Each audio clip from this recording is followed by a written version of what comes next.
manneen maree lameen raggaasaniiru. Ofii gibirri qabeenyaa kun maali?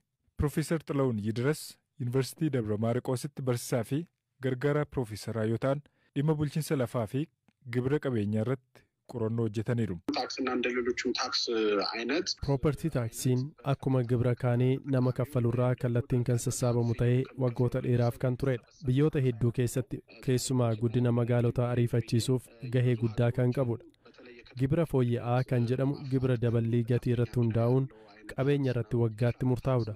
Gibira qabeenya irratti murtaa'u yeroo jennu qabeenya gosa lamatu jira. Qabeenya socho'aa fi dhaabbataa yookaan kan hin sochoone irrattidha. Gibira qabeenya irratti murtaa'u yeroo jennu qabeenya hunda irratti kan darbu tahee garuu qabeenya hin sochoone kan akka lafaa, gamoowwanii fi real estate irratti darbudha.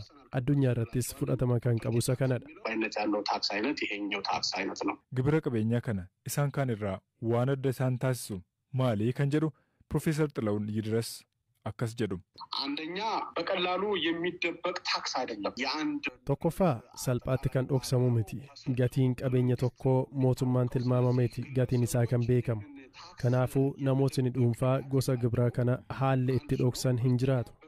Kan biraan ammoo biyyoota baay'ee keessattiyyuu bulchaan naannoo yookaan magaala tokko yoo sirriitti hojjete galii gaarii kanarraa argachuu waan danda'uuf gibira kaan irraa adda isa taasisa. Yeroo guduunfinu garuu gibirri kun sadarkaa magaalaa yookaan bulchitoota naannootti qofa waan murtaa'uuf kaan irraa adda isa taasisa.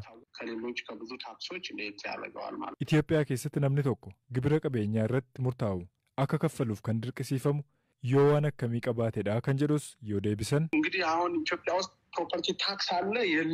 Itoophiyaa keessa gibirri qabeenyaan kaffalamu jira moo hin jiru kan jedhus kaaseen sitti hima.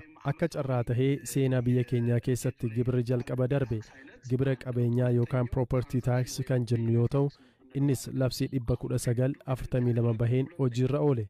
Ergasiis fooyya'ee ture. Kana bu'uura godhachuun seerotni baay'eenis bahaniiru.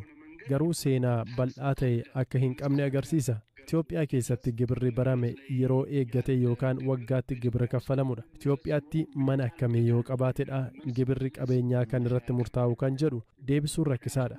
Mana akkamii yoo qabaate mana tajaajilaa kennumoo mana jireenyaa yookaan bizinesii kanneen jedhan adda bahanii taa'uu qabu. Garuu seerri gibiraa kana adda baasee